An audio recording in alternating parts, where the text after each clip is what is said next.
Hello అండి, welcome to మా అమ్మ వంటలు. ఈరోజు వంకాయ వేరుశనగ పప్పు కూర ఎలా చేయాలో చూద్దాం. వంకాయలు ఫ్రెష్గా ఉన్నాయి, అవి కోసుకొచ్చాము. వంకాయలు, వేరుశనగ పప్పు పేస్ట్, ఉల్లిపాయలు, ఎండుమిర్చి, కరివేపాకు, పసుపు, ఉప్పు, కారం. ముందుగా జార్లో పల్లీలు తీసుకొని పచ్చి పల్లీలు దాన్ని పేస్ట్ చేయాలి.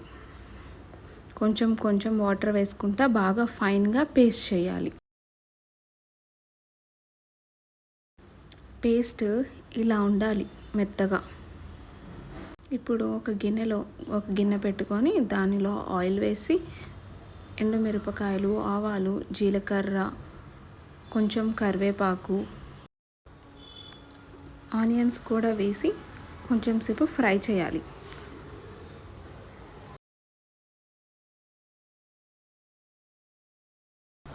ఫ్రై అయిన తర్వాత అందులో కోసిపెట్టుకున్న వంకాయలు వేయాలి.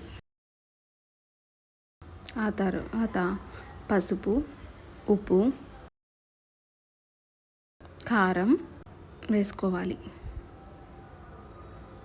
తర్వాత చేసి ఉంచుకున్న పేస్ట్ కూడా వేసుకొని కొంచెం వాటర్ వేసి దాన్ని మొత్తం కలిపి మూత పెట్టి మగ్గనివ్వాలి.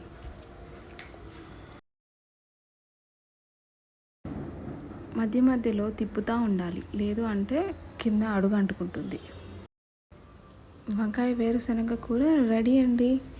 ఇంకా వేడి వేడి వంకాయ వేరుశనగ కూర అన్నంలో కలుపుకొని తింటే చాలా రుచిగా ఉంటుంది. Thank you for watching. Please subscribe for more videos.